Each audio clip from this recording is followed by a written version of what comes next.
তাদের এক সপ্তাহ ঘুরতে না ঘুরতেই তাদের দলের পক্ষ থেকে 3 জন সিনিয়র নেতা ইতিমধ্যেই পদত্যাগপত্র জমা দিয়ে তারা এই দল থেকে চলে গিয়েছেন। জাতীয় নাগরিক পার্টির যে অভিষেক অনুষ্ঠানটি আমরা দেখলাম, তাদের যে আত্মপ্রকাশ অনুষ্ঠানটি দেখলাম, সে আত্মপ্রকাশ অনুষ্ঠানে বাংলাদেশের বিভিন্ন প্রান্ত থেকে হাজারো ছাত্র জনতা এখানে অংশগ্রহণ করেছেন, বিভিন্ন রাজনৈতিক দলের প্রতিনিধিরা অংশগ্রহণ করেছেন। ছাত্রদের প্রতি স্বভাবতই বাংলাদেশের সাধারণ নাগরিকদের উচ্চমানের একটি আশা আকাঙ্ক্ষা রয়েছে যে ছাত্ররা বাংলাদেশের জুলাই বিপ্লবে যেভাবে আমাদেরকে সাহায্য করেছে, সহযোগিতা করেছে, দেশকে এগিয়ে নিতে যেভাবে তারা প্রচেষ্টা করেছে, সেই প্রচেষ্টা অব্যাহত রেখে আগামীর বাংলাদেশ গঠনেও তারা ভূমিকা পালন করবে।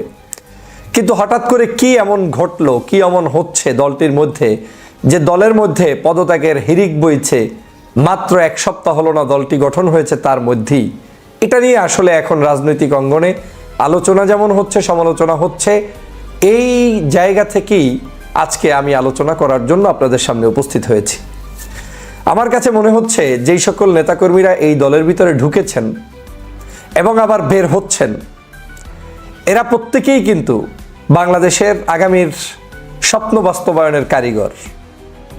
বাংলাদেশের বৈষম্য বিরোধী আন্দোলন যখন শুরু হয়, সেই আন্দোলনের সময় যারা নেতৃত্ব দিয়েছেন, বিভিন্ন দলের সংগঠনের পিছন থেকে সামনে থেকে গোপনে প্রকাশ্যে যারাই অংশগ্রহণ করেছেন, সবাই কিন্তু দেশপ্রেমিক, সবাই চায় বাংলাদেশকে সুন্দরভাবে বিনির্মাণ করতে।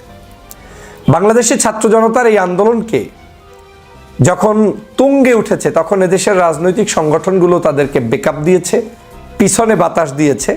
এবং কেউ কেউ মনে করে বাংলাদেশের এই ছাত্রদের যে নেতৃত্বে গঠিত আন্দোলন, এবং আমিও মনে করি, কেউ কেউ না, আমিও মনে করি এদের মধ্যে সিংহভাগই হয়তো বাংলাদেশে যেই দলটিকে শেখ হাসিনা নিষিদ্ধ করেছিল, সেই বাংলাদেশ জামায়াতে ইসলাম, যাদেরকে সম্ভবত 1 তারিখ বা 2 তারিখে নিষিদ্ধ করেছে, আর 5 তারিখে গিয়ে শেখ হাসিনার পতন হয়েছে, সেই সংগঠনের নেতাকর্মীরা এই আন্দোলনের সময় পিছন থেকে ব্যাকআপ দিয়েছে, কৌশলে নেতৃত্ব দিয়েছে ভিন্ন আঙ্গিকে, কিন্তু তারা সেটা সামনে প্রকাশ করেনি। এটা এখন আওয়ামী লীগও স্বীকার করে, ছাত্র জনতাও স্বীকার করে, বিভিন্ন সংস্থাও স্বীকার করে। কিন্তু এর বাহিরে বড় যে শক্তিটি কাজ করেছে সেটা হচ্ছে বাংলাদেশের বড় বড় রাজনৈতিক দল, যেমন বাংলাদেশ জাতীয়তাবাদী দল, তারপরে বাংলাদেশ জামাত ইসলাম, ইসলামী আন্দোলন বাংলাদেশ, এরপরে গণ অধিকার পরিষদের নুরু ভাইয়ের নেতৃত্বে একদল মেধাবী শিক্ষার্থীরা এখানে অংশগ্রহণ করেছে। এক বাক্যে এই আন্দোলনটি ছিল সামষ্টিক। কিন্তু এই আন্দোলনে যখন যারা যাদেরকে সহযোগিতা করেছে, তারা যখন অনুভব করেছে যে এই সংগঠনটি হয়তো বাংলাদেশের ধর্মীয় মূল্যবোধ, জাতীয়তাবাদী মূল্যবোধ, এদেশের সভ্যতা সংস্কৃতিকে লালন করে সামনের দিকে দল নিরপেক্ষভাবে এগিয়ে যেতে পারে এবং এদেশের মানুষের রাজনীতিতে ভালো ভূমিকা পালন করতে পারে, তখন কিন্তু নির্দলীয় নিরপেক্ষ বহু মানুষ এই দলের পিছনে ব্যাকআপ দেওয়ার জন্য মাঠে নেমেছে। এখনও তারা অনেকে হয়তো স্টিল এই দলটার শুভকামনা করেই যাচ্ছেন। কিন্তু আমার কাছে কেন জানি মনে হচ্ছে এই দলের কিছু কিছু নেতাকর্মী তাদের বক্তব্যের মধ্যে স্থিতিশীলতা রাখতে পারেন নাই। তারা যখন বক্তব্য দিচ্ছেন, আজকে এক ধরনের দিয়েছেন, ঠিকই এই বক্তব্য থেকে ইউটার্ন নিয়ে আরেকদিন আরেক ধরনের দিচ্ছেন। এবং এই বক্তব্যগুলোকে যদি আপনি একটু অ্যানালাইজ করেন, তাহলে সেখানে একটু গন্ধ পাওয়া যাবে যে ক্ষমতার স্বাদ, কিংবা প্রতিষ্ঠিত হওয়ার স্বপ্ন, কিংবা ভিন্ন কিছু, যেটা একেবারে ছোট্ট আকারে দেখা যাচ্ছে, খুব বড় আকারে না। এবং এটাকে আমি দোষেরও বলছি না, যে কোনো অর্গানাইজেশন সে প্রতিষ্ঠিত হবে, তার ব্যক্তি স্বার্থ থাকবে, দেশের স্বার্থ থাকবে, সব থাকবে। কিন্তু যে একটা ক্লিন ইমেজ নিয়ে শুরু করেছিল, সেখানে একটু হলেও তারা ভাটা পড়াতে সক্ষম হয়েছে এই স্বল্প কয়েকদিনের মধ্যেই। মানুষ যেটা চায়, আপনি বাই বর্ন যেভাবে হচ্ছেন সেটাকেই ক্যারি করে এন্ড পর্যন্ত যান। মানুষ যেটা চায়, আপনি যেটা শুরুতে বলেছেন, এখনও সেটা কন্টিনিউ করেন। ফর এক্সাম্পল, আওয়ামী লীগের সময় আপনি কি ভাষায় কথা বলতেন, এখন আপনার একই চরিত্র কোনো ব্যক্তি যদি অবলম্বন করে, আপনি একই ভাষা ব্যবহার করবেন, মানুষ আপনাকে অ্যাকসেপ্ট করবে। কিন্তু আওয়ামী লীগের সময় যে ভাষা আপনি ব্যবহার করেছেন, এখন আপনি একই অপরাধ ভিন্ন কেউ করলে করবেন না, তার মানে মানুষ বুঝে নিবে যে আপনি কারো না কারো হয়ে এমনভাবে কাজ করছেন যে আপনি কোনো অবস্থাতেই নীতি নৈতিকতার জায়গাটায় নেই। আমি বলছি এই ছাত্র সংগঠনের মাধ্যমে প্রতিষ্ঠিত এই রাজনৈতিক দলটির ভবিষ্যৎ অন্ধকার হবে না, তবে এই রাজনৈতিক দলটার প্রতিষ্ঠা হওয়ার জন্য কিছুটা হলেও নতুন করে আবার তারা বাধার সম্মুখীন হবেন, এবং তার একটা নজির হচ্ছে এই তাদের দল থেকে একসাথে কিছু মানুষের পদত্যাগ। আমি জানি না এই মানুষগুলোর উদ্দেশ্য কি, নিশ্চয়ই তারাও দেশপ্রেমিক, তারা দেশের স্বার্থেই তারা তাদের মনে করেছে এই দলের ভিতরে যে চিন্তা চেতনা আদর্শ নিয়ে তারা ঢুকেছিলেন সেটা হয়তো ফুলফিল হবে না, এবং তারা যেটা চাচ্ছেন সেটা হয়তো কেউ করবে না। তো না করার কারণে তারা আজকের এখান থেকে ভেগে যেতে বাধ্য হয়েছেন, কিংবা এখানে তাদের মতো করে সংগঠনটা প্রতিষ্ঠিত করার মতো মানসিকতার লোক পাননি বিদায় হয়তো বের হয়েছেন, যেটা সামনে আরও পরিষ্কার হবে। আমরা এই সংগঠন প্রতিষ্ঠার আগেই দেখেছি এখানে কিছু ব্র্যাকেট তৈরি করে দেওয়া হয়েছে, যেটা একটি রাজনৈতিক দলের জন্য অত্যন্ত দুঃখজনক। ব্র্যাকেটটা এমন বিএনপি পন্থী কে আছে, জামাতপন্থী কে আছে, শিবিরপন্থী কে আছে, অমুকপন্থী কি আছে। একটা রাজনৈতিক দল যখন এই ব্র্যাকেটের মধ্যে তৈরি হয়ে যায় তখন সেই রাজনৈতিক দল আর পাখা গজিয়ে দাঁড়াতে পারে না। এবং আবার এটাও লক্ষ্য করেছি, যখন কেউ কেউ এটাকে শিবির ব্যাকগ্রাউন্ড প্রতিষ্ঠিত করার চেষ্টা করেছে, সেটা আবার না, এটা প্রমাণ করতে গিয়ে ওই জামাত শিবির পন্থী মানুষগুলোকে একটু কোণঠাসা রাখার মানসিকতাও আপনাকে প্রমাণ করে যে আপনি ন্যায়সঙ্গত জায়গায় নেই।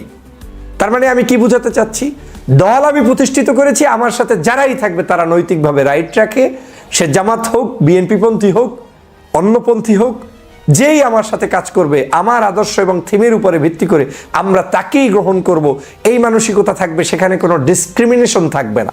কিন্তু আমরা পত্রপত্রিকায় কিছু কিছু মানুষদেরকে দেখেছি যে যারা বলেছেন যে এই পন্থী দুজন মানুষ যুক্ত হলেন না, এই পন্থী মানুষরা স্থান পেলেন না, এই পন্থীর ভাগটা করে আমার কাছে মনে হচ্ছে এই সংগঠনটি তাদের স্বকীয়তা হারিয়েছে, এবং তার নতুন কিছু খেসারত তাদেরকে আগামীর মাঠে ময়দানে দিতে হবে। বাংলাদেশের রাজনীতিতে আমরা নিশ্চয়ই খেয়াল করেছি 18 সালের সেই কোটা বিরোধী আন্দোলন, উত্তাল রাজপথ, কিন্তু অনেক তরাই উত্তরাই পেরিয়েও রাজনৈতিক সংগঠন গঠন করে একেবারে পূর্ণাঙ্গ সঠিক এবং কঠোরতম জায়গায় কিংবা বাস্তবতার নিরিখে প্রতিষ্ঠিত জায়গায় কেউ এখন পর্যন্ত পৌঁছতে পারেনি, পারছে না। এর অন্যতম কারণ হচ্ছে এদেশের সভ্যতা, সংস্কৃতি, কালচারে এখনো মানুষ আপনাদের নিউ পিপলদেরকে ইজিলি অ্যাকসেপ্ট করার মানসিকতা তাদের তৈরি হয়নি।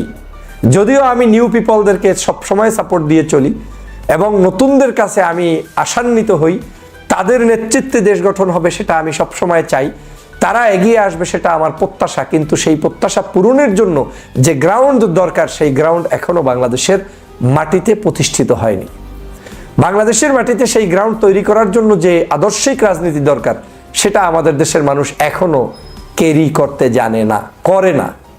সে কারণে নতুন রাজনৈতিক দল যারাই আসবে তাদেরকে কারো না কারো বাতাস নিয়েই থাকতে হবে, এবং সে বাতাসটা তো স্পষ্ট। এদেশের রাজনীতিতে মেরুকরণ আছে, ডানপন্থী রাজনীতি, বামপন্থী রাজনীতি, এবং এই ডানপন্থী রাজনীতিবিদ বলতে যাদেরকে বুঝায় তাদের সাথে মানুষের সর্বোচ্চ জনপ্রিয়তা বামপন্থী আওয়ামী লীগের নেতৃত্বে যারা আছেন, যদিও আওয়ামী লীগ দাবি করে তারা ডানপন্থী বলকিরই কেউ একজন, কিন্তু এদেশের জনগণ তাদেরকে ডানপন্থী মনে করে না, তাদেরকে বামপন্থী রাজনৈতিক সংগঠনেরই গুরু ঠাকুর হিসেবেই সবাই সম্বোধন করে।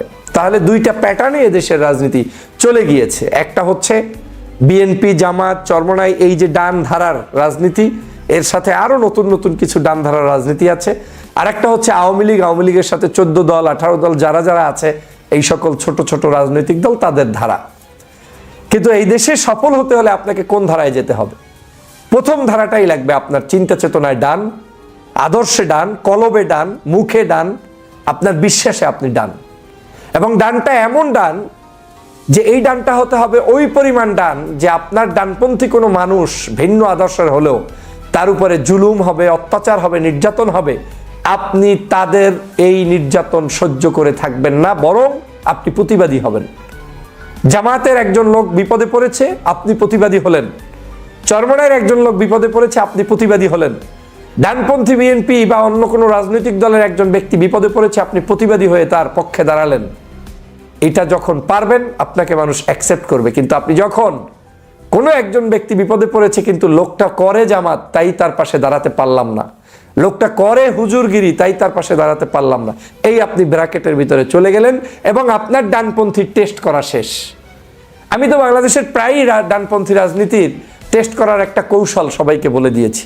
শুধু গিয়ে মানুষকে জিজ্ঞেস করবা, এই যে সাইদি সাহেবকে ফাঁসি দিল, গোলাম আজমকে অপবাদ দিল, কাদের মোল্লাকে ফাঁসি দিল, মীর কাসেম আলীকে ফাঁসি দিল, আলী হাসান মুজাহিদকে ফাঁসি দিল, তারপরে সালাউদ্দিন কাদের চৌধুরীকে ফাঁসি দিল, আপনার কাছে কি মনে হয় এই ফাঁসিগুলো কোনো অন্যায় করেছে তাই দিয়েছে নাকি স্বার্থের জন্য দিয়েছে? যখনই ওই ব্যক্তিরা স্বার্থের জন্য দিয়েছে বলে স্বীকার করবে, বুঝে নেবেন লোকগুলো আদতেই হৃদয়ে লালন করে ডানপন্থী এবং ইসলামপন্থী মানুষদের ভালোবাসা। কিন্তু যারা এটাকে বলে এটা ঠিক করেছে, বুঝতে হবে এ লোকের শয়তানিতে ভরপুর, কারণ ঠিক তো করে নাই। তার মানে হচ্ছে ধর্মপ্রাণ মানুষদেরকে ফাঁসি দিলে, অন্যায়ভাবে হত্যা করলেও কিছু কিছু মানুষ খুশি হয়, বুঝতে হবে ওই মানুষটা ডানপন্থী নয়। শুধু সেক্ষেত্রেই না, এদেশের তাকবীরের ধ্বনি, এদেশের ইসলামের ধ্বনি, এদেশের বিভিন্ন পীর মাশায়েখ ইসলামিক অ্যাক্টিভিটিসকে যারা ক্যারি করতে জানে না কিংবা তাদের কার্যক্রম দেখলে কষ্ট পায়, হতাশ হয়, বুঝতে হবে ওই লোকটা ডানপন্থী ধারার নয়। যেমন কেউ যদি বলে হেলিকপ্টারে করে হুজুররা এত টাকা পয়সা পায়, ইসলামিক এত মাহফিল বেড়ে যাচ্ছে, গান হয় না, নাচ হয় না, সবার আগে ধরতে হবে লোকটা হচ্ছে বামপন্থী ধারার। কারণ ওনার কষ্টটা ইসলামের উপরে, ওনার কষ্টটা এইদের মানুষদের উত্থানের পিছনে, ওনার সব সময় অবস্থানটা হচ্ছে ওই বাম ঘেঁষা, উনি ভালোদের কিছু ভালো চায় না।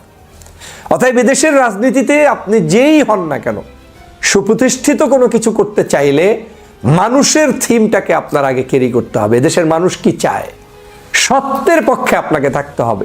এই সত্যের পক্ষে যখন আপনি অবস্থান নিতে পারবেন, আপনি অটোমেটিক মানুষের ভালোবাসা পাবেন। তবে একদিনে তো আর পাবেন না, একদিনে অর্জনও করতে পারবেন না। হঠাৎ সুলতান যদি কারো হওয়ার মানসিকতা থাকে, তারা হঠাৎ সুলতান হয়ে পড়ে যাবেন, ঝরে যাবেন, নিভে যাবেন, কিন্তু হৃদয়ে স্থান অর্জন করতে পারবেন না। মনে রাখবেন, আমাদের দেশের কনসার্টগুলো, গানের অনুষ্ঠানগুলো, সিনেমা হলগুলো কিংবা ছোট ছোট মাহফিল, বড় মাহফিল যাই হয়, এই যারা যায় এরাই শুধুমাত্র ভোটার নয়।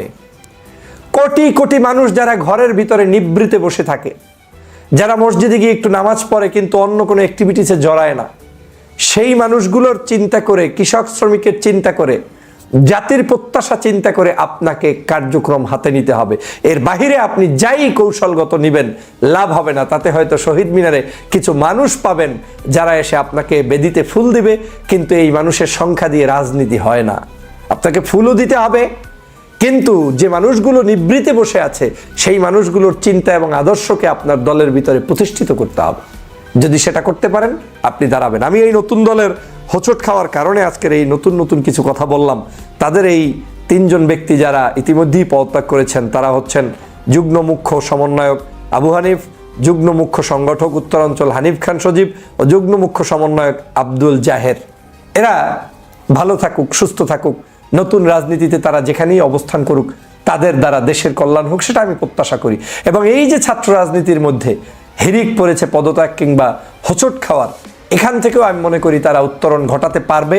এবং সে উত্তরণ ঘটাতে হলে সবার আগে তাকে আমি যে এই টিপসগুলো দিলাম সেই দিকে নজর রাখতে হবে। শোনেন, মিডিয়ার সৃষ্টি রাজনীতি টেকে না। আপনাকে হঠাৎ করে কোনো একটা গোয়েন্দা সংস্থা চেপে ধরে কোনো কিছু করে দিলে সেই রাজনীতি টেকে না। রাজনীতি একটি লম্বা সময়।